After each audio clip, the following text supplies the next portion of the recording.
Pour la vie d'un croyant, l'obéissance est la véritable fondation. C'est pourquoi quiconque entend ces paroles que je dis et les met en pratique sera semblable à un homme prudent qui a bâti sa maison sur le roc. Matthieu 7, 24. Jésus dit cette parabole à la fin du sermon sur la montagne. C'est une portion de l'écriture bien connue, mais très peu pratiquée. Jésus, sachant que seul un très petit nombre pratiquerait, cela dit cette parabole à la fin du sermon sur la montagne. Il y a deux hommes, l'un bâti sur le sable, l'autre sur le roc.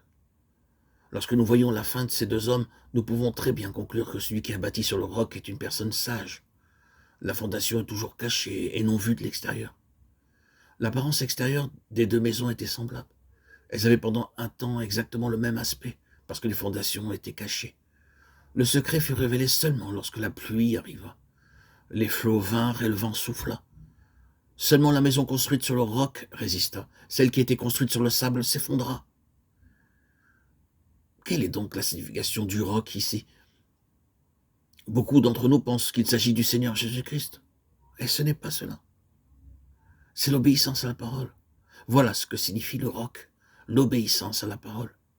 L'homme qui a construit sur le sable a entendu les paroles du Seigneur Jésus-Christ. Il connaît la vérité dans la parole de Dieu, mais il n'a pas agi selon cette vérité.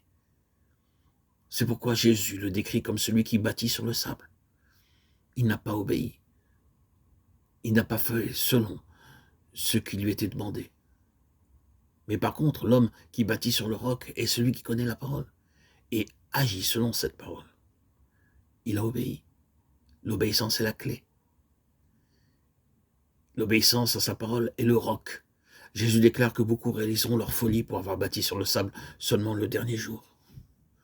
Plusieurs me diront en ce jour, Seigneur, Seigneur, n'avons-nous pas prophétisé par ton nom? N'avons-nous pas chassé des démons par ton nom? Et n'avons-nous pas fait beaucoup de miracles par ton nom? Matthieu 7, 22. Oh, je suis étonné que beaucoup diront cela.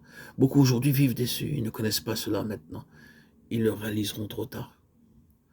Le peuple déçu ne connaît pas la vérité. Lorsque ces gens parlent de leur œuvre, chasser les démons, prophétiser en son nom, accomplir des miracles, ils disent cependant la vérité. Mais la distinction est évidente et décisive. Jésus dit au verset 23, « Je ne vous ai jamais connu, retirez-vous de moi, vous qui commettez l'iniquité. » Ils sont eux-mêmes esclaves du péché. Ils n'ont pas appris l'obéissance. Ah, oui, oui, ceci est un fait. Nous pouvons exercer des dons spirituels sans demeurer en Christ. Mais nous ne pouvons pas porter du fruit sans demeurer en Christ. Et pourquoi Jésus dit cela? Il ne le dit pas pour se moquer de nous.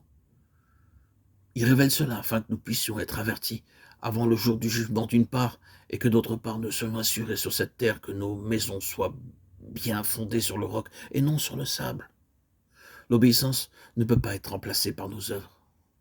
Quelques pièces de monnaie, quelques minutes de prière, une assistance fidèle au service de l'Église, ce que chacun peut ajouter, ne peuvent jamais prendre la place de l'obéissance.